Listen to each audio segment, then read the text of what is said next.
Vamos a abrir nuestras Biblias en Filipenses capítulo 2. Le damos un saludo también a los amigos y hermanos que nos siguen a través de Radio Vida y toda la cantidad de gente, ustedes los que nos siguen a través del canal, que ya tiene una cantidad enorme de seguidores a través de toda Latinoamérica, aunque les parezca mentira, vayan al canal y observen eso, es algo muy hermoso. Así que todos ustedes que también nos están viendo, les extendemos un saludo de parte de toda la congregación. Filipenses capítulo 2, y voy a leer los versos 12 al 18, y quiero por favor que me presten muchísima atención con lo que vamos a tocar en esta mañana, porque es un poquito, controversial en algunos sectores, pero no buscamos controversias, sino tratar de aprender lo que nos dice la palabra de Dios. Creo que para eso vinieron, ¿no? Para alabar a Dios y para escuchar a Dios, no a mí, sino a Dios a través de su santa palabra. Así que vamos a tratar de hundirnos, de sondear su palabra para ver qué nos enseñan las Escrituras. Verso 12 dice: por tanto, amados míos, como siempre os habéis obedecido, no como en mi presencia solamente, sino mucho más ahora en mi ausencia, ocupaos en vuestra salvación con temor y temblor. ¿Por qué? Porque Dios es el que en vosotros produce así el querer como el hacer, por su buena voluntad. Haced todo sin murmuraciones y contiendas, para que seáis irreprensibles y sencillos, hijos de Dios sin mancha en medio de una generación maligna y perversa, en medio de la cual resplandecéis como luminares en el mundo, asidos de la palabra de vida, para que en el día de Cristo yo pueda gloriarme de que no he corrido en vano, ni en vano he trabajado. Y aunque sea derramado en libación sobre el sacrificio y servicio de vuestra fe, me gozo y regocijo con todos vosotros. Y asimismo gozaos y regocijaos también vosotros conmigo. Padre, una vez más abrimos tu palabra y te rogamos en el precioso nombre de Cristo Jesús, por favor, que nos ayudes a entenderla y también a aplicarla correspondientemente. Te lo pedimos en el nombre de Cristo Jesús. Amén.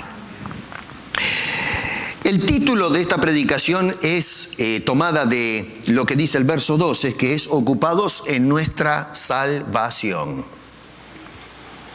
Y ya va a ver por qué es importante este tema que voy a tocar hoy.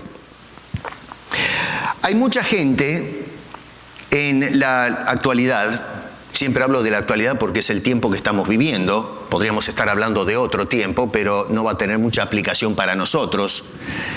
Por eso es que hago énfasis en nuestros tiempos. Que en lugar de regocijarse, no solo gozarse, sino regocijarse o gozarse exuberantemente en el hecho de haber sido salvos, más bien van por la vida aterrados o espantados con la idea de la posibilidad de perder la salvación en algún momento, dando vuelta a la esquina. Que si cometo algún error, ese acto, ese error, ese trastabillar, de repente me va a llevar a un punto tal que pierdo completamente ese regalo precioso que Dios me ha otorgado en Cristo Jesús.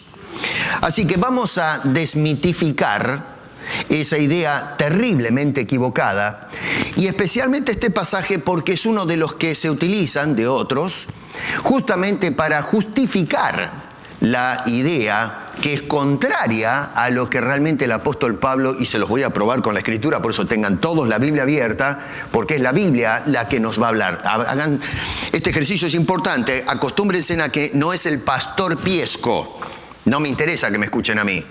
Yo quiero que todos, usted y yo, escuchemos al Señor en su palabra. Nada de misticismo, nada de magia, nada de revelación especial. No, vamos a ver qué es lo que nos dice Dios, que inspiró sus palabras en esta hermosa Biblia que tenemos. A menudo se escuchan personas usando este texto, especialmente el verso 12, para justificar la creencia radical, pienso yo, porque al fin y al cabo eso es lo que es, ¿no? De que un cristiano puede caer de la salvación, es decir, aceptó a Cristo como Salvador personal, cometió un pecado y si esa persona se muere en ese momento se va directamente al infierno. Esa es la idea. A menos que se arrepienta, vuelva a aceptar a Cristo, Dios lo vuelva a salvar y lo vuelva a restaurar hasta la próxima metida de pata. Cuando la embarró otra vez, está expuesto otra vez a el fuego eterno del infierno. Entonces, para muchos, cuando ven ahí en el versículo 12 a Pablo diciendo ocupaos en vuestra salvación, se trata de un imperativo.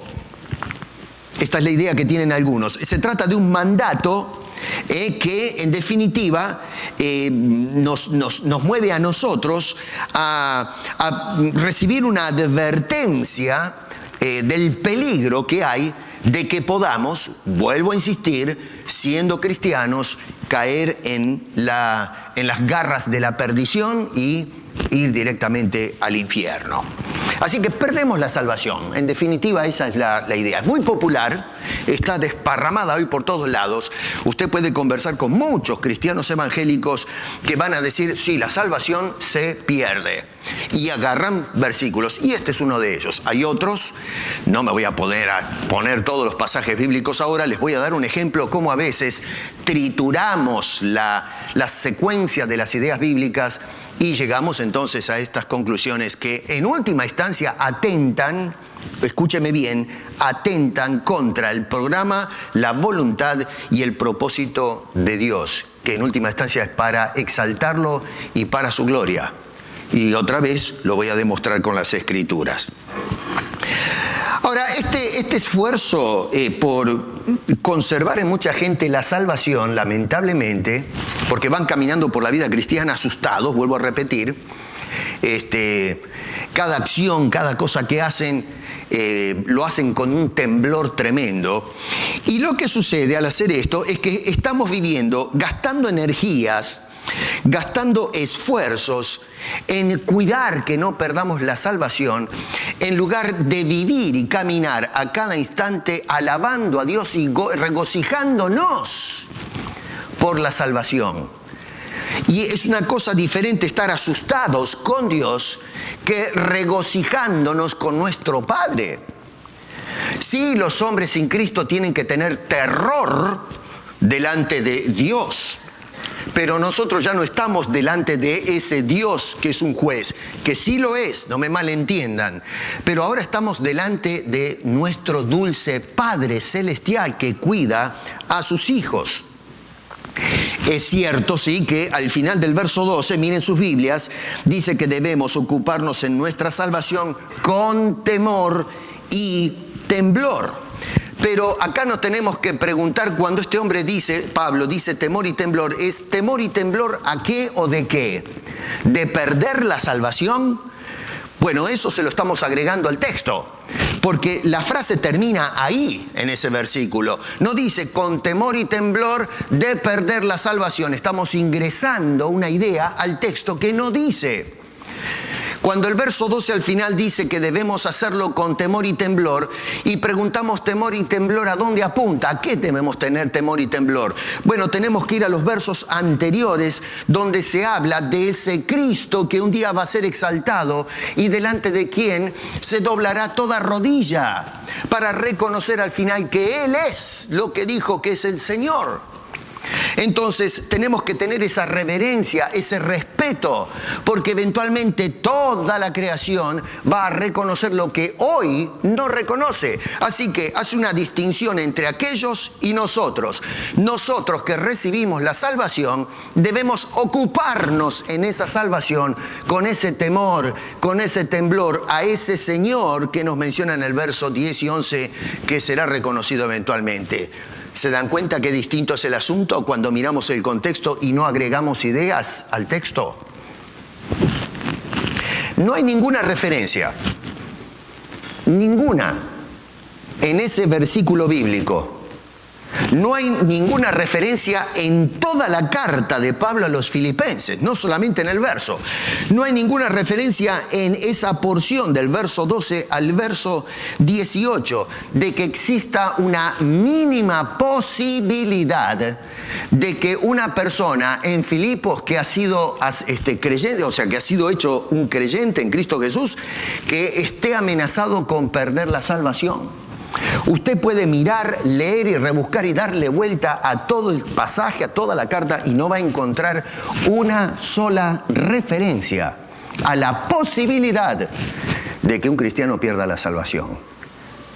¿Cómo es posible que hayamos caído en eso? Que no teniendo eso en mente el apóstol Pablo, toda la carta es una carta de ánimo, que nosotros hayamos metido un concepto teológico. Y en lugar de terminar la carta diciendo regocijaos en lo que tienes, es tiemblen por lo que pueden dejar de tener. ¿De dónde sacamos eso? Pablo está preso. Lo sabemos porque en el capítulo 1, verso 13, dice: de tal manera que mis prisiones se han hecho patentes en Cristo. Sabemos, otra vez, en casa lean todo, yo voy a correr un poquito en el contexto para no entretenerme mucho, pero tenemos a Pablo encarcelado por causa del Evangelio. Y esto generó, en fin, en los creyentes de Filipos una preocupación enorme, una tremenda ansiedad, porque, bueno, ellos amaban a su pastor. Pablo fue el que plantó la iglesia, trabajó con ellos y se encariñaron con la enseñanza paternal del apóstol Pablo, el cuidado, la disciplina, cómo les enseñó las cosas de Dios. Y entonces de repente Pablo es secuestrado de la congregación mediante un acto de violencia, ¿no? Lo metieron preso por causa del Evangelio. A esto se va a sumar la preocupación de que un tal Epafrodito, que aparece mencionado, fíjense ahí en el verso 25 al 30 del capítulo 2, que cayó enfermo. Tenía mucho cariño con este hombre también, y se pegó una enfermedad tremenda que a tal punto, miren ustedes qué serio fue, que casi se muere este señor.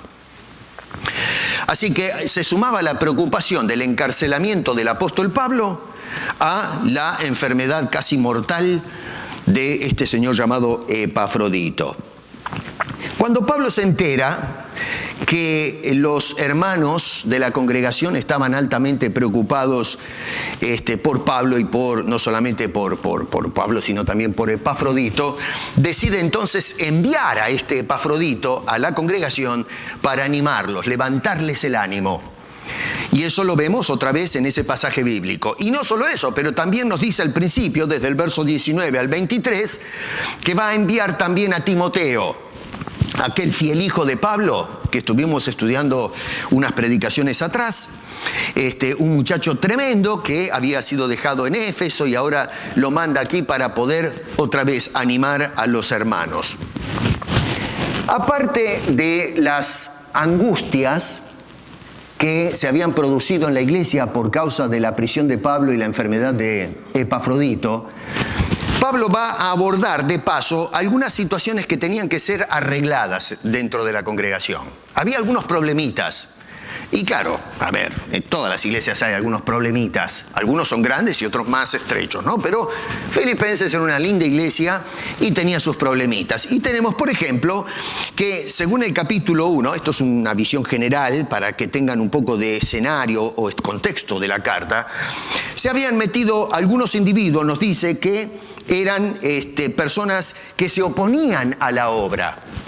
Miren ahí en sus Biblias, dice: nada intimidados por los que se oponen, que para ellos ciertamente es indicio de perdición, mas para vosotros de salvación, y esto de Dios. Así que había gente que se oponía al ministerio, se oponía al avance de la obra, gente mala. Tenemos también que había alguna diferencia de opiniones entre los cristianos, y entonces Pablo va a hacer un llamado también a la unidad. Eso lo tenemos en el capítulo 2, verso 2.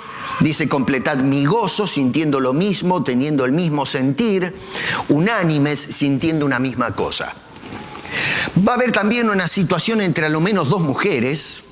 No sabemos a ciencia cierta qué pasó, pero había una tensión entre las dos señoras o señoritas, no sé. Eso aparece en el capítulo 4, verso 2, donde dice: ruego a Evodía y a Síntique que sean de un mismo sentir en el Señor. En el contexto de esas palabras encontramos que no eran mujeres que perdieron la salvación por tener alguna disputa, ¿no es cierto?, que tal vez era de orden administrativo, no teológico. Y entonces Pablo las considera a estas mujeres, dice, pónganse de acuerdo, y en el contexto, si ustedes siguen leyendo más adelante, después háganlo en casa esto, ¿no? Les dice que fueron compañeras de milicia y siguen siendo compañeras en el ministerio del apóstol Pablo y todo el equipo ministerial. Y por cierto, nunca faltan las advertencias de Pablo de abrir los ojos contra los falsos obreros que se meten dentro de la iglesia. Esto, siempre insisto, que yo siempre estoy denunciando, ¿no? Casi cada domingo digo, cuidado, cuidado, cuidado, cuidado. Bueno, pero no es porque me envilecí con la gente, tengo saña con la gente. No, es que cuando yo miro los textos, irremediablemente caigo en un llamado que hace la Biblia. No yo, sino la Biblia constantemente, cuidado con los falsos obreros. Y acá está, capítulo 3, observen ustedes que le llama en el versículo 2, y miren qué términos que usa Pablo. Yo creo que yo tiro flores al lado de lo que dice Pablo, y ni hablemos de Juan el Bautista, ¿no? Porque Juan el Bautista les daba duro. Dice, guardaos de los perros. ¿Qué me cuentan ustedes? Perros. En la cultura judía, los perros eran animales inmundos. Y Pablo dice, cuidado de los perros. Y luego apunta hacia dónde va, ¿no? Dice, guardaos de los malos obreros. Noten que dice, guardaos de los mutiladores del cuerpo, gente que arranca, despedaza, destroza el cuerpo del Señor Jesucristo, que es la iglesia. Esta es una severa advertencia del apóstol Pablo a tener cuidado quienes eran en la iglesia. Y si se van al verso 18, van a ver, otra vez, lean en casa, dice, porque por ahí andan muchos de los cuales os dije muchas veces, y aún ahora lo digo llorando, que son enemigos de la cruz de Cristo. O sea que uno podría concluir, bueno, la salvación se pierde, la evidencia la tenemos en ciertos obreros que se metieron en la iglesia, estuvieron ministrando y se salieron. No, nunca fueron cristianos, eran perros y mueren como perros. Palabra dura. Bueno, si no le gusta, discuta con Pablo. Yo simplemente le apunto lo que dice Pablo ahí. Dice perros. Nunca fueron cristianos. Nunca se habla en la Biblia de un cristiano como un perro. El perro es un animal inmundo en las Escrituras, tiene una significancia tremenda. Y estos fueron enemigos de la cruz, gente que se opone a la obra. Así que nunca fueron cristianos, nunca perdieron la salvación, nunca la tuvieron. Se metieron adentro de la iglesia. Y Pablo dice, abran los ojos con esa gente, cuidado con este personal. Así que en ningún momento, en ningún lugar, entra en la mente del apóstol Pablo esa idea de que algunos de los filipenses estuvieron en peligro de perder la salvación en algún momento de sus vidas.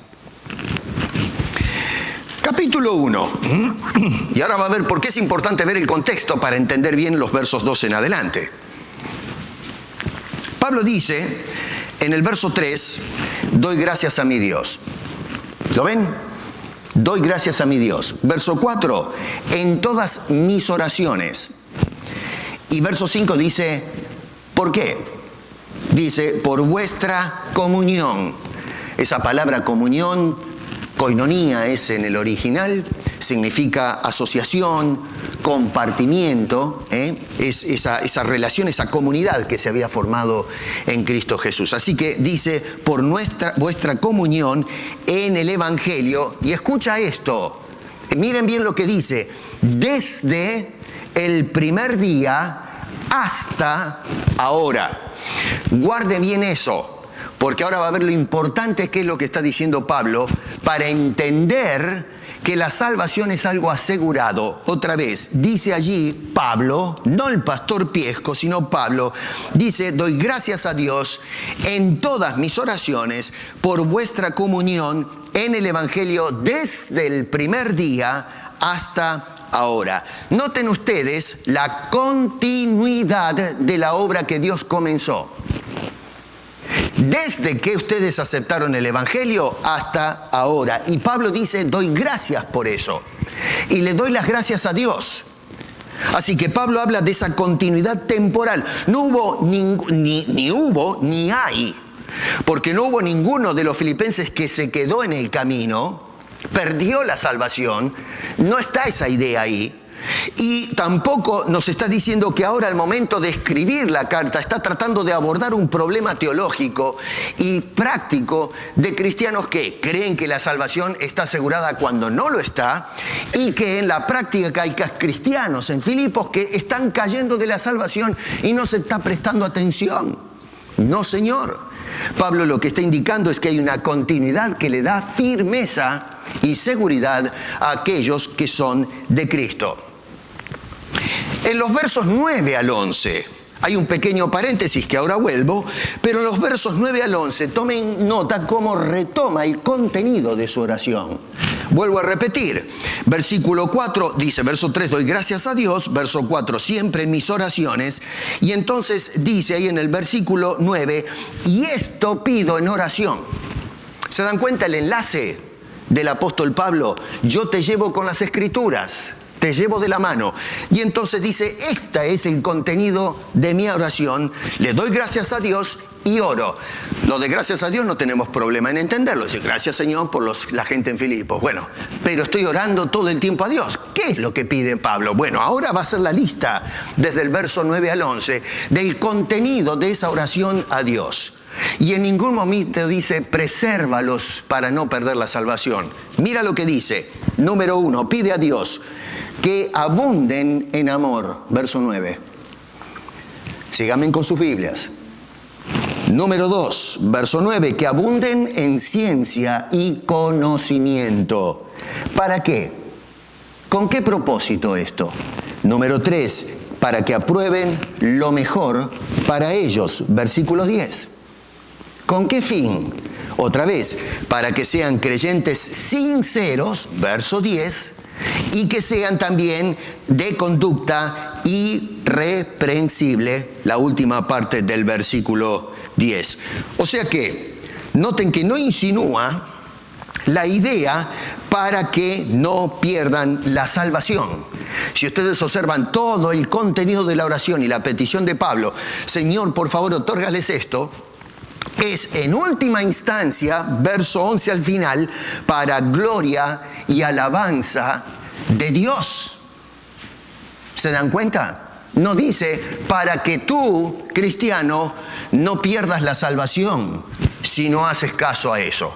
Dice que todo esto que él está pidiendo a Dios para que hagan los filipenses, que suceda en los filipenses, es en última instancia no para alabar al que se mantuvo firme, sino para alabanza y honra de ese Dios que le llama, curiosamente, ¿no es cierto? No dice solamente, dice allí para, por medio de Jesucristo, para gloria y alabanza de Dios. Insisto, no la alabanza del cristiano que se ha mantenido firme. Hoy le damos muchos aplausos a los cristianos y pocos aplausos a Dios. No digo aplausos literales, pero darle a Dios el lugar central que le corresponde en su obra de salvación. Ahora, está confiado Pablo en esa continuidad temporal. Tiene absoluta confianza, no hay dudas en el apóstol Pablo. Tiene total certeza, pero la certeza no está en la fidelidad o continuidad de los hermanos en Filipos. Su confianza está fundamentada no en los hombres o los creyentes, sino en Dios, que es el que sostiene, el que guarda sus vidas, su salvación. En el verso 6 dice, otra vez noten el contexto que habla de, doy gracias a Dios por vuestra comunión en el Evangelio. El Evangelio es la buena noticia que se predica para salvación. Y en el verso 6 dice entonces, estando persuadido de algo. Estoy convencido, hermanos de Filipos, y por extensión todos nosotros. Estoy totalmente convencido, no tengo dudas. Estoy totalmente persuadido. ¿De qué, Pablo? Que el que comenzó en vosotros la buena obra, la perfeccionará hasta el día de Jesucristo. Pablo acá está diciendo algo teológicamente importante, radical, que muchas veces nosotros realmente no tomamos en cuenta. El que comenzó la obra en la salvación dice que la va a continuar, no que yo lo continúo, Dios lo continúa. Pablo no está bajando la teología a la conducta o la obra humana, no, la está elevando, está diciendo Dios está metido en esto. Así que desde el día que ustedes aceptaron el Evangelio hasta el presente, ¿quién lleva a cabo la obra? Dios. Nos salvó en Cristo Jesús, nos sostiene ahora en Cristo Jesús. Eso es lo que está diciendo Pablo. Yo no se lo estoy diciendo. O sea que alguien empezó la obra. No fue Pablo. No fue el que se convirtió a Cristo. El que comenzó la obra fue Dios. Usó a Pablo. Usó a los predicadores. Pero la obra la inició Dios. Y luego dice que ese Dios es el que la continúa. Cuando agarramos todas estas pequeñas ideas, que no son pequeñas, son grandes, pero me refiero en cuanto a la cantidad de palabras que se dicen, y seguimos la secuencia temporal, miren otra vez, verso 5, vuestra comunión desde antes y hasta ahora, verso 6, mira hacia adelante, ¿lo ven? Hasta el día de Jesucristo.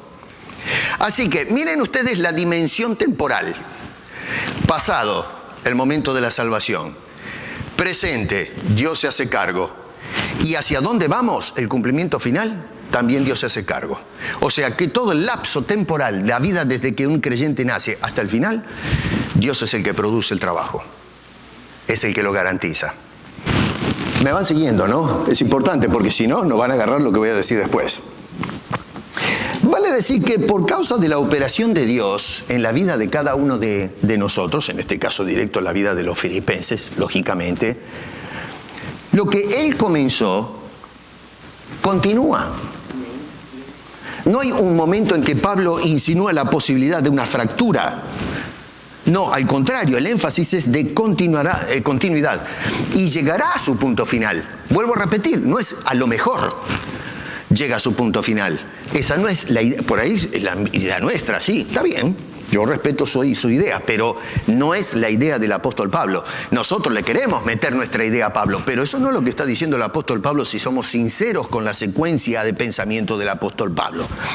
Y es por eso que el apóstol Pablo lo encontramos orando a Dios, no pidiendo a los filipenses, sino va directamente a Dios y les pide para que continúe esa obra que comenzó, y por eso termina la idea en el verso 11 diciendo para gloria y alabanza de Dios, que dice, verso 6, comenzó en vosotros la buena obra y la perfeccionará hasta el día de Jesucristo. Ok, si Dios comenzó la obra en cada uno de nosotros, el hombre no puede frustrar eso. No tiene, a ver, seamos consecuentes. Si usted cree que el hombre puede quebrar el propósito de Dios, Dios entonces está limitado a la voluntad del hombre. Y quizás esa es su idea. Fine, eso es lo que usted cree, pero no es lo que Pablo cree. Y lo que usted cree no me interesa. A lo mejor a usted no le interesa lo que yo creo. Está bien. Pero interésese en lo que Pablo cree. Él es el apóstol, yo no soy el apóstol. Pablo es el apóstol. ¿Y qué me está diciendo este hombre inspirado por el Señor? Nos está diciendo que la cosa está totalmente asegurada. No depende de lo que yo hago, de mis decisiones, mis acciones, sino de la obra de salvación. Así que el hombre no puede frustrar la salvación que Dios en su sola potestad hace y otorga a sus hijos, a las personas. Entonces, no puede Dios perfeccionar la salvación hasta el día de Jesucristo si alguna persona puede de alguna manera producir una grieta en ese plan de Dios. Es un sinsentido. No estamos prestando atención a lo que el apóstol Pablo está diciendo. En tal caso, Pablo no podría estar persuadido, como dice ahí en el versículo 6. Lo que podría decir es, estoy soñando, ruego que a lo mejor, que ojalá que ustedes lleguen a la meta final, que ojalá ustedes puedan alcanzar la salvación final. Cuídense, hermanos, porque hay posibilidad de tropezar. Y yo realmente le pido a Dios que de alguna manera les ayude a cruzar al otro lado. No, Pablo dice, estoy persuadido, estoy convencido que Dios comenzó la obra y nada ni nadie puede frustrarla. Dice, Él la terminará. Cuando uno piensa en eso, dice, Señor, gracias, porque si depende de mí estoy frito. No tengo chances. Si la salvación se pierde, no hay ninguna persona en este recinto, incluyéndome a mí, que va a ir al cielo. Ninguno. Nos vamos todos al infierno. No hay ningún cristiano en la historia, ni siquiera Pablo. Todos nos vamos al infierno. Léase Gálatas y va a ver cómo el apóstol Pedro tuvo que ser reprendido por un serio problema teológico por el apóstol Pablo. Si el caso de la salvación es una realidad que se puede perder, Pedro perdió la salvación. Es una locura, pero es la única conclusión a la que podemos arribar. Claro, para salvar el asunto dice, no, bueno, pero en algún momento Pedro se habrá arrepentido. Bueno, otra vez, seguimos entonces agregando ideas, porque no se dice semejante cosa. Pero para salvar una postura teológica equivocada, entonces hacemos malabarismos y empezamos a agregar ideas nuestras a los textos bíblicos y a la narrativa. Y eso no se puede hacer bajo ningún punto de vista. Cuando avanzamos en el capítulo 1, desprendiéndonos solamente de la introducción que después se expande en el resto de la carta, llegamos al punto en que Pablo les hace un llamado a esos cristianos que fueron salvados, en quienes Dios inició la obra y la continúa hasta el día de Jesucristo. Nos va a hacer un llamado, sí, a vivir como es digno del Evangelio de Jesucristo. Si fuiste salvo, porque algunos dicen, bueno, pero este pastor es un piola, porque entonces con ese criterio yo me entrego a Cristo y después vivo en pecado y hago lo que se le da gana. Ese es el típico argumento de la gente que en lugar de abrir la Biblia dice, ¿qué viveza es eso? Yo me entrego mañana a Jesucristo y me voy a chupar, me voy a fumar, me hago loco y vivo pero en pecado. Mire, si usted es una persona cristiana que toma, que fuma y que vive la vida a la que te criaste, usted no es un cristiano nacido de nuevo, sigue siendo perdido que va a la iglesia. ¡Punto! Nunca fue regenerado.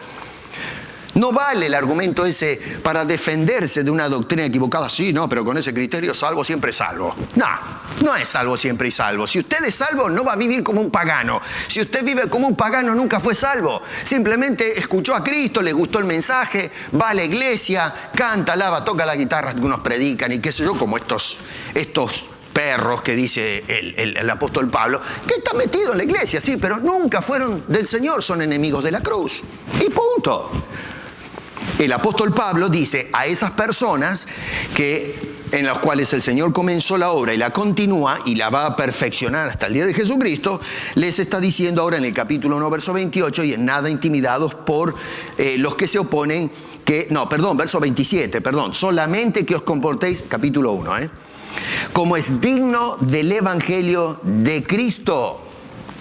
Que se comporten en una forma coherente si realmente hemos sido salvos. A eso apunta el apóstol San Pablo. Ahora, cuando dice solamente que os comportéis como es digno del Evangelio, ¿para qué es eso? ¿Para que no perdamos la salvación? Eso es lo que vemos en esa idea. ¿Dónde está? En ningún momento dice que solamente que se comporten como es digno del Evangelio para no caer de la salvación. No, este hombre está diciendo en el verso 27, en la segunda parte, dice otra vez, para que, o sea que vaya a veros o que esté ausente, oiga de vosotros, ahí está la continuidad de la idea, que estáis firmes en un mismo espíritu, combatiendo unánimes por la fe de Dios. Así que, miren cómo va la cosa. Pablo dice que ora a Dios, que Dios los capacite. Ustedes creyentes ahora, ya no habla a Dios, sino que habla a los de Filipo, le dice, ustedes condúzcanse como es digno. ¿Para qué? Para estar firmes en la batalla, combatiendo contra estos perros esta gente que está metida dentro de la iglesia. Estamos en un campo de batalla. Necesitamos toda esa ración que viene de Dios para estar firmes, no para caer de la salvación o no caer, sino para estar en combate. Esa es la idea del verso 27 cuando se trata de conducirnos como corresponde. Nosotros le metemos otra idea, no lo que nos dice el apóstol San Pablo. Nos hace un llamado a la conducta y la unidad para luchar, y verso 28 al final, para poder mantenernos firmes frente a la persecución. Verso 29, por ejemplo, dice: porque vosotros os es concedido a causa de Cristo, no solo que creáis en Él para salvación, pero viene el lío después, sino también que padezcáis por Él. La vida cristiana hoy nos venden humo, nos dice: usted venga a Cristo y acá le desatamos todos los nudos de su vida. Nos hacemos dueños del mundo y la sociedad. Ya, bueno, traten. Jesús dijo: en el mundo tendréis aflicción. Presten atención a lo que dice el Señor en su santa palabra. Así que llama la atención, voy a hacer un paréntesis acá, porque esto es algo que vale la pena que lo llevemos a casa para pensar. Voy a hablar con un poquito de autoridad acá, pastoral. No se enojen, no es personal, es para la iglesia. Pablo dice: solamente que os comportéis como es digno del Evangelio de Cristo, para que o sea que vaya a veros o que esté ausente. ¿Y saben que va a tocar ese asunto otra vez en el verso 12 del capítulo 2? Dice: sino mucho más ahora en mi ausencia, no como en mi presencia solamente.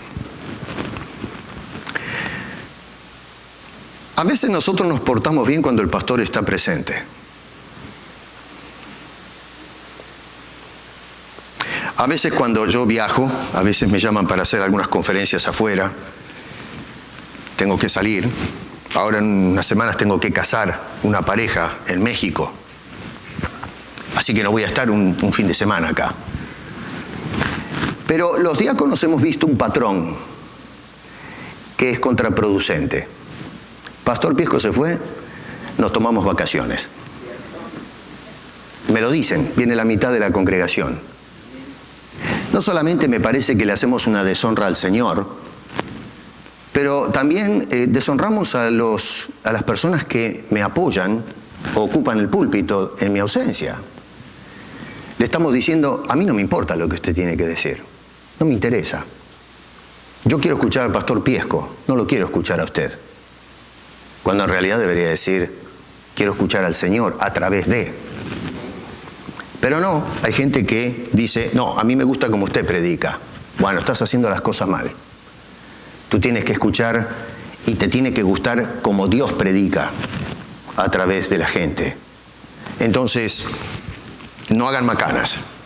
Cuando yo no estoy, usted tiene que estar acá. Pablo dice: no se deben portar como es digno del Evangelio de Cristo cuando estoy presente. Dice: no, mucho más cuando no estoy, porque Cristo está presente. ¿Servimos a Pablo o servimos a Cristo? Así que, hermano querido, lo mismo que cuando yo el otro día hablaba, me reía con una parejita, estoy dando unas clases, y digo: ustedes tienen que portarse bien, no solamente cuando entra el pastor a la casa. A veces hay parejas que se están agarrando, se tiran los platos, ¿no? ¡Pum! ¡Pan, desgraciado! Vos loca, rematada, que maldigo el día que me casé, que se dicen de todo. Y de repente tocó el timbre el pastor para hacer la visita. Y juntan los platos, se arregla la mujer el pelo, se pinta los labios, el hombre se arregla el saco, la chaqueta, qué sé yo, abren la puerta. ¡Ay, pastor, bienvenido a nuestro hogar! ¡Qué bendición su visita! No, mi querido, no te arregles ni hagas las cosas bien porque llegó el pastor. El pastor de los pastores está. Entonces hay que cuidarse en todo momento. Mire lo que dice Pablo, es para reflexionar, ¿eh? No cuando yo estoy, sino mucho más cuando estoy ausente. Cuando estoy ausente. Así que si el pastor Piesco no está, ¿y qué pasa si me muero mañana? Alguno va a decir: no, pastor, no diga eso. ¿Y qué? Si por ahí me puedo ir. ¿Qué sé yo? ¿Qué va a hacer? ¿Cierra la puerta de la iglesia? No, señor, hay que seguir adelante. ¿Se acuerdan que Pablo le dijo a Timoteo: yo ya estoy listo para el patíbulo, tú tienes que seguir? Así que, hermano, hay que arremangarse y darle para adelante, no solo cuando estoy, mucho más cuando no estoy. Pablo le dio ese consejo a la iglesia de Filipos. Otra vez, volvemos al tema. Ahora, el andar digno del cristiano, o ese andar digno del Evangelio de Cristo, entonces requiere a lo menos estas cosas. Número uno, según el capítulo 1, verso 29, podemos ir sacando algunas conclusiones, requiere ese andar sacrificio personal. Vamos a padecer por causa de Cristo. Número 2, capítulo 2, versos 5 al 8, humildad y obediencia absoluta. Dice este hombre, haya pues en vosotros este sentir que hubo también en Cristo Jesús, el cual, es decir, Cristo Jesús, siendo en forma de Dios, no estimó el ser igual a Dios, es decir, lo mismo, como cosa que aferrarse, sino que, siendo igual a Dios, dice, se despojó a sí mismo de esa gloria. Estoy agregando porque estoy mirando lo que dice anteriormente. Dice, tomando forma de siervo, hecho semejante a los hombres, y estando en la condición de hombres, se humilló a sí mismo. Y no solo eso, pero dice, haciéndose obediente hasta la muerte, y dice, muerte en la cruz. Hay mucha gente que dice, se hacen los humildes en la iglesia, los piadosos, pero son desobedientes. Y no puede haber humildad sin obediencia. Y no hay obediencia sin humildad. Cuando usted ve a una persona que dice, ay, yo soy humilde, venga con la sotana y la Biblia bajo el brazo, y usted lo ve que parece un santo, pero resulta que está viviendo, que hace cosas que no están correspondiendo con la Escritura, esa persona no es humilde, es un arrogante, es un soberbio, que se disfraza de piedad, pero no tiene piedad. La persona humilde se humilla bajo la mano de Dios para obedecerle. No podemos divorciar el concepto de humildad y obediencia. Las dos cosas van de la mano y el ejemplo lo tenemos en la persona de Jesús. Y el escritor nos está diciendo entonces que nosotros, ahora nos hace Pablo un llamado de imitar el ejemplo de Cristo. Así que el andar, como es digno del Evangelio, incluye entonces un andar en humildad y obediencia incondicional al Señor. En ese contexto de ideas, tenemos que entrar en el verso 12 del capítulo 2. Si tú no agarraste nada de lo que te acabo de decir, vas a sacar cualquier conclusión del verso 12. Por eso los llevé para que observen el hilo, la hilación del pensamiento de Pablo. Que usted ve que yo le mostré estos versículos y no hay ni una insinuación de que alguno en Filipos perdió la salvación o va a perder la salvación o hay un peligro de que pierda la salvación. No, Señor, ora a Dios, equípalos para que estén firmes para combatir contra los enemigos y soportar la persecución que implica identificarse con Cristo Jesús. Mientras tanto, imitamos los valores de Jesucristo, humildad y obediencia. Por eso comienza el verso 12 diciendo, por tanto. ¿Se dan cuenta cómo va la cosa? ¿Cómo es el hilo de las ideas? Por lo tanto, dice este hombre. Otra vez, ese por tanto enlaza esto que está diciendo ahora con lo que antecede. Por eso hay que ir para atrás, para entender a dónde apunta el apóstol San Pablo. Notar que vuelve otra vez a tomar la ausencia de Pablo entre los filipenses, y con eso ya está mencionada, ¿no es cierto? Noten en el capítulo 1, verso 27. Repite más o menos la misma idea. Y esto nos está mostrando entonces que lo que está diciendo en el capítulo 12 no es algo nuevo, sino que es una extensión de lo que dijo en el capítulo 1, verso 27. O sea que si vas a interpretar el capítulo 2, verso 12, lo tienes que hacer a la luz de lo que dijo ya en forma preparatoria en el capítulo 1, por lo menos verso 27, si no quieres entrar en la introducción. Las ideas van de la mano, mantiene la conexión, el hilo de la continuidad de ideas. Es decir, en última instancia, lo que dice acá, cuando es un llamado de ocuparnos en la salvación, tiene que ver con el directo de conducirnos como es digno del Evangelio. Así que, hacemos este cuadro. Cuando dice que verso 12, ¿no es cierto? Otra vez, ocupaos en vuestra salvación. ¿Qué quieres decir con eso, Pablo? Que nos conduzcamos como es digno del Evangelio de Cristo Jesús. Esa es la idea de Pablo.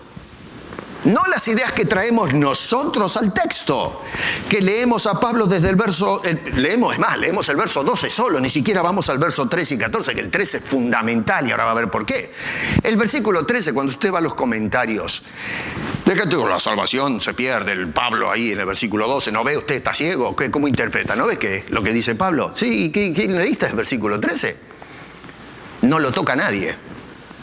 Y no lo tocan porque el versículo 13 es una escopeta que le da en el corazón mismo de esa falsa doctrina, esa falsa enseñanza. Otra vez hay personas que dicen, sí, bueno, pero a mí no me interesa, yo no le creo lo que usted dice. Bueno, usted crea lo que quiera. Yo no lo estoy obligando a que crea lo que yo creo. Yo simplemente lo estoy llevando a lo que dice Pablo. Ahora usted en casa vaya y vea qué es lo que hace con lo que dice el apóstol Pablo. Ya eso es prerrogativa suya delante del Señor. ¿Cómo para ir formándonos un esquema de las ideas de Pablo, para ayudarles un poquito, podemos delinear más o menos desde el punto de vista de la interpretación o la ciencia de la interpretación, que es la hermenéutica? Empezamos entonces, podemos delinear esto de esta manera. Uno, Pablo nos hace un llamado otra vez a comportarnos como es digno del Evangelio de Cristo, capítulo 1, verso 27. Número 2, nos hace un llamado a la humildad y la obediencia, capítulo 2, versículo 5 y verso 8. Y ahora, versos 12 al 18, Pablo lo que nos está haciendo es un llamado a servir a Dios fielmente. Ese es el esquema de las ideas, la interpretación correcta de lo que Pablo nos está diciendo. Yo sintetizo eso, pero esa es la manera en que el apóstol San Pablo está razonando. Cuando leemos en el verso 12, nosotros muchas veces lo leemos en forma imperativa. Es decir, lo que dice el apóstol, para ponérselos claramente, leemos a Pablo diciendo, yo les ordeno a que ustedes cuiden la salvación. Es un mandato. Otra vez, el movimiento de la idea en la traducción parece ir en esa dirección. ¿Qué dice este hombre? Nos está dando un mandato. ¿Qué mandato? Bueno, ocupados en vuestra salvación. Entonces lo que hacemos es mirar ese texto en forma imperativa. ¿Estamos bien? ¿Los tengo conmigo o no? O ya terminé en cualquier lugar. Síganme que es importante. Ahora, resulta que en el original, es decir, acuérdense que el Nuevo Testamento fue inspirado en griego, no en español. Nosotros tenemos una traducción, por si no lo sabía. El original es en griego, no en español. Nosotros decimos que tenemos el lenguaje del cielo. Bueno, podrá ser del cielo, pero en la tierra el Nuevo Testamento no fue en español, fue en griego. En el cielo a lo mejor hablamos todo español, yo no sé, ya lo veremos. Pero acá abajo, no. Nosotros tenemos una Biblia traducida del griego al español. Y cuando vamos al original, esa frase que dice allí, ocupaos en vuestra salvación, no es imperativa. Es una frase, es un adjetivo, a ver cómo lo pongo para no complicar, es una especie de verbo adjetival. Se le llama participio.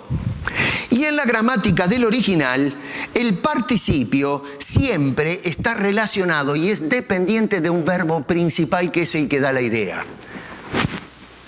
Es decir, que un participio no funciona aislado de un verbo principal. O sea que nosotros interpretamos a esa declaración, esa frase, como una frase imperativa cuando en realidad es una frase partificial.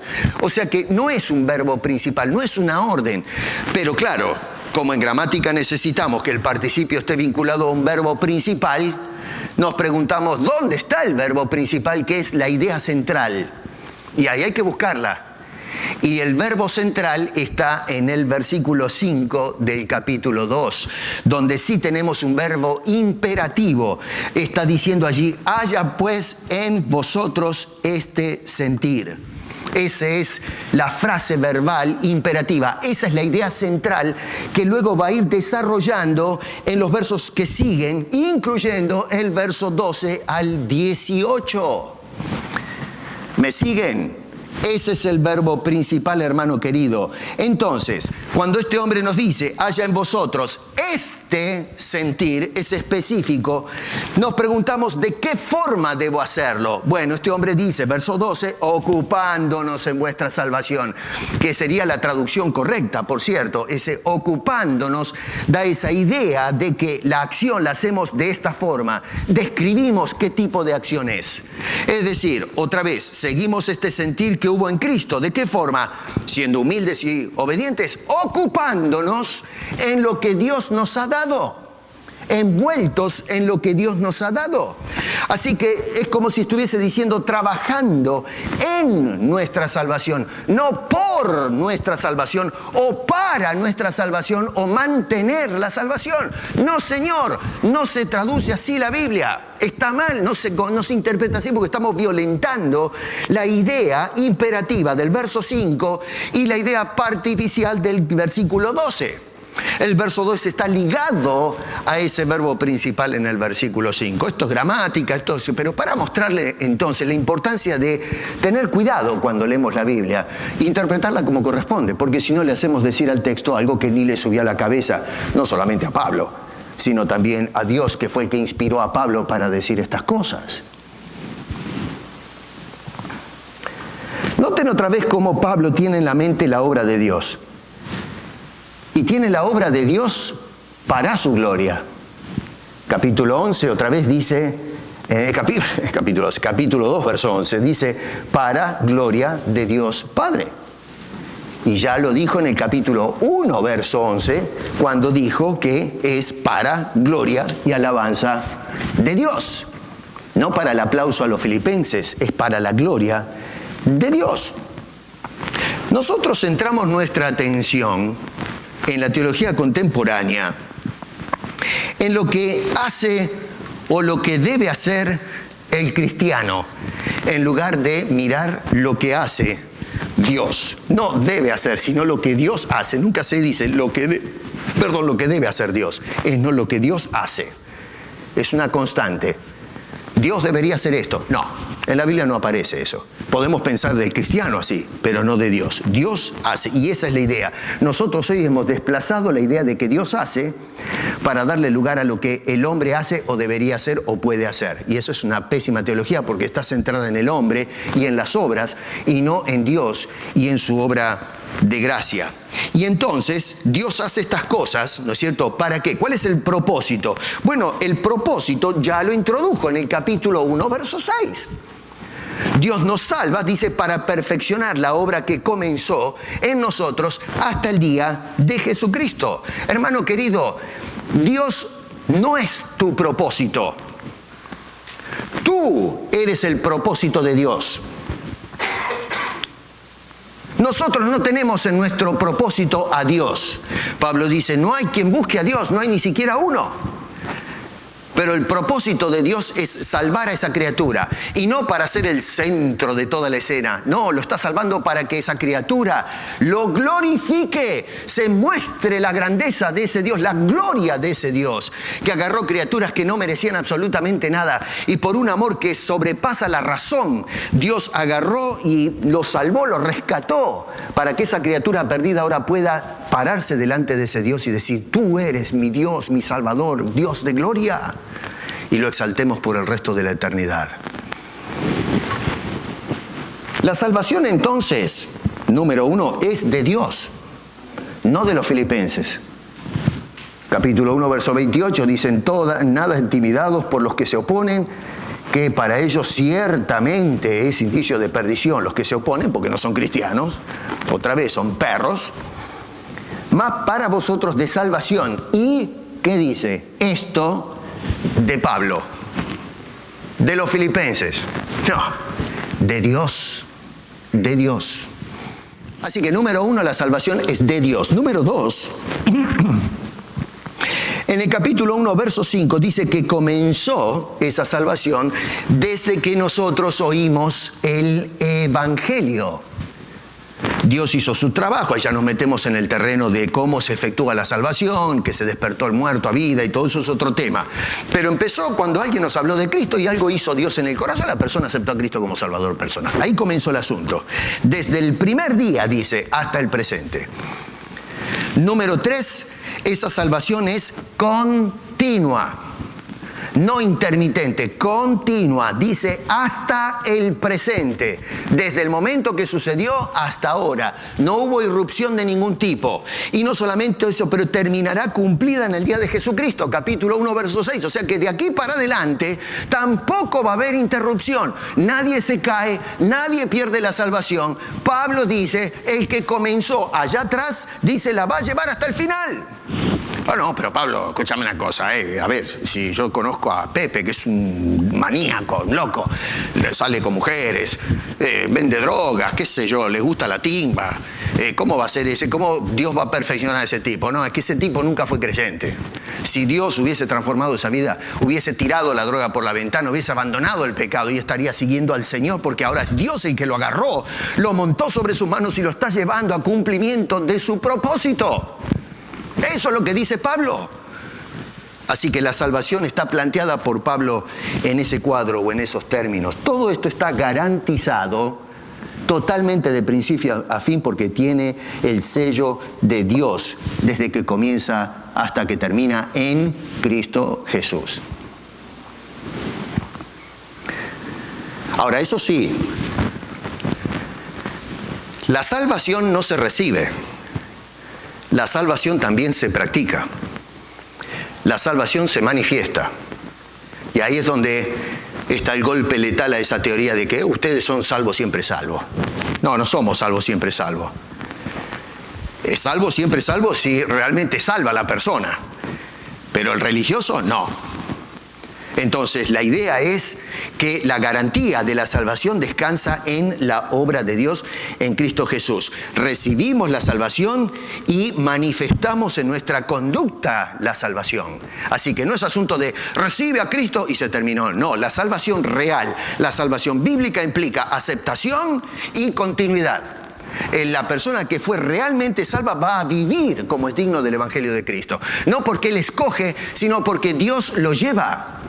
Dios produce en esa persona esa conducta, ese carácter. Noten otra vez cómo nos dice que nos ocupemos de nuestra salvación. Verso 13, porque Dios, no los filipenses que cuidan su salvación. No, Dios, noten cómo saca la atención de los hombres y la dirige otra vez al Dios del capítulo 1, verso 6, que comenzó la obra y la va a terminar. Y mientras nosotros comenzamos y vamos hasta el presente y lo va a llevar hasta el final, mientras esperamos el cumplimiento de lo final, ¿quién maneja ese tiempo presente? Dios. Dice, Dios es el que en vosotros produce así el querer como el hacer por su buena voluntad. No dice Pablo, Epafrodito, Timoteo, Carlos, Pedro, Juana, María, qué sé yo. No, Señor. Dios es el autor y consumador de esa salvación, de principio a fin. La palabra produce acá tiene que atrapar nuestra atención. ¿Quién produce? Dios. ¿A quién produce? A los creyentes. ¿Qué produce? El ocuparnos en nuestra salvación. Y por último, ¿por qué lo produce esto? Por su voluntad, no la mía. La voluntad de Dios se hace así porque Dios lo quiere. No, bueno, pero yo ahora quiero pecar y qué sé yo. No. Si tú tienes esa actitud, tú no tienes a Dios. No es parte de tu vida. Sigues tú gobernando tu vida. Vives en pecado porque nunca naciste de nuevo. Vas a la iglesia, cantas, alabas a Dios, pero tú no eres una persona regenerada o nacida de nuevo. Entonces, en estos versos lo que tenemos realmente no es una advertencia de la posibilidad de perder la salvación. Lo que tenemos es, número 1, versos 12 al 13, ahora sí, hacemos el bosquejo, un llamado a la continuidad. Es decir, a ser perseverantes en lo que ya tenemos. Es decir, a andar como es digno del Evangelio de Jesucristo. Manténganse ocupados en lo que ya tienen, no en lo que pueden perder. Si eres salvo, bueno, haz todo lo que hace un hijo de Dios. Métete en ese asunto, trabaja para Dios, bendice a Dios, sirve a Dios, habla de Dios. Ocúpate en las tareas de un siervo de Dios. Es decir, ocupados en vuestra salvación significa lo que dijo en el capítulo 1, verso 27. Número 2, nos hace un llamado a la obediencia. Versos 14 al 16 dice, hagan todo. Hagan absolutamente todo. Y ahí aparece otro imperativo. Ya mencioné uno en el verso 5.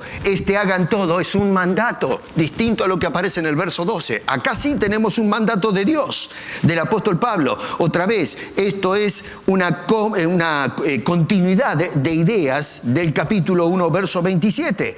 Noten ustedes que en el verso 12, en la segunda parte, dice, como siempre habéis obedecido. Siempre fueron obedientes, así que ahora sigan obedeciendo. Dice, hagan todo, siguiendo el ejemplo de humildad y obediencia de nuestro Señor. Y ya vimos que había problemitas, ¿no? En Filipos. Había peleas y cosas por el estilo. Y entonces dice, hagan todos unidos, dice ahí en el versículo 14, en la segunda parte, sin murmuraciones y contiendas. Lo que ya dijo en el versículo 2 del capítulo 2. Pablo está expandiendo la idea. ¿Para qué hacer esto? Hacer todo de esa manera. Uno, para que sean irreprensibles. Eso está ahí, mírenlo. Verso 15, para que sean irreprensibles. Ya lo indicó en el capítulo 1, versículo 10, donde dijo que él estaba orando a Dios para que sean sin mancha irreprensibles. Está ampliando la idea. Otra vez, no trae otra idea. La salvación se pierde. No, tenemos que ir. Por eso les expliqué todo el capítulo 1 para que vean cómo se conectan las ideas. Así que Dios hace esto. ¿Para qué? Para que seamos irreprensibles. Número 2, para que seamos sencillos. Así aparece la palabra sencillos, que en realidad, otra vez una palabrita que no me gusta como está traducida, porque quiere decir sin mezcla, en realidad, el griego. Sin mixtura.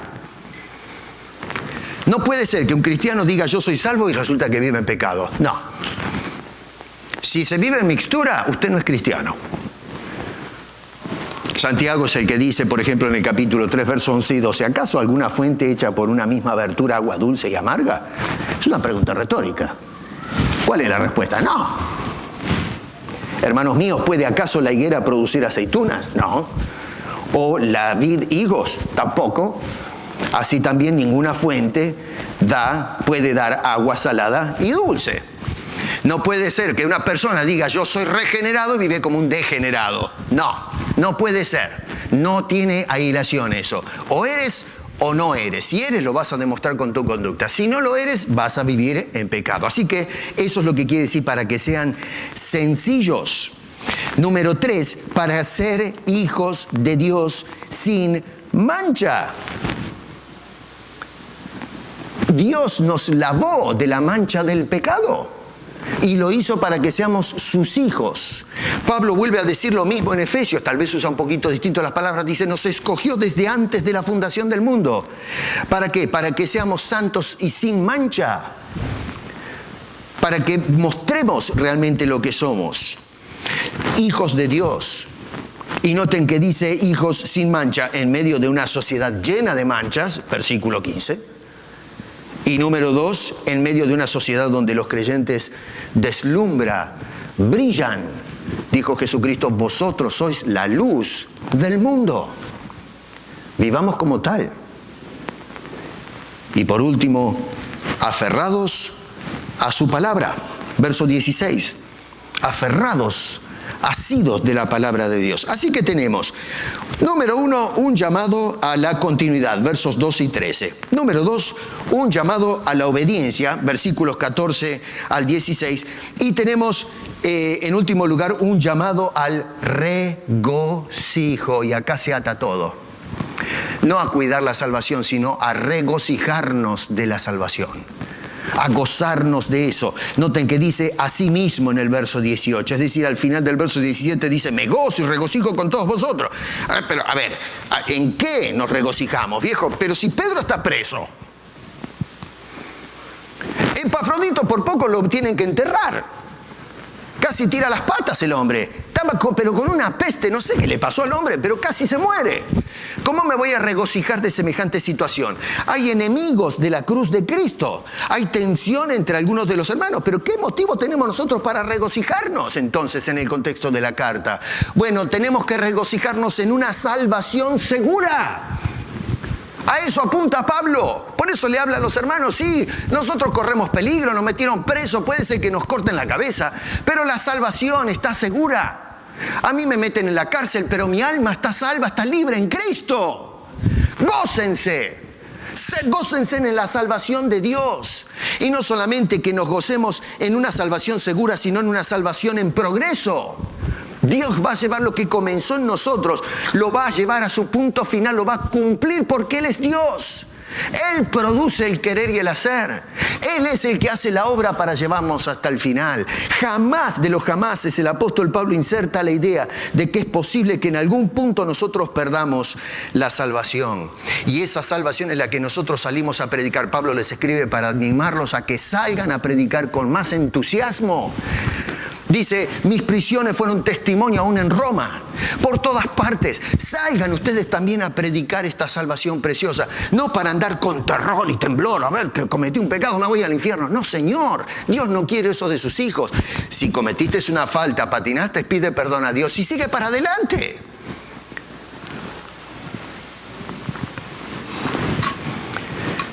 La salvación, hermano querido, no está en tela de juicio en esta carta. Al contrario, es una obra segura.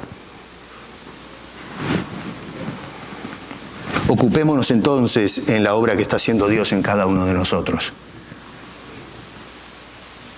Vive regocijándote en el regalo de Dios. Sigue caminando como es digno del Evangelio de Cristo.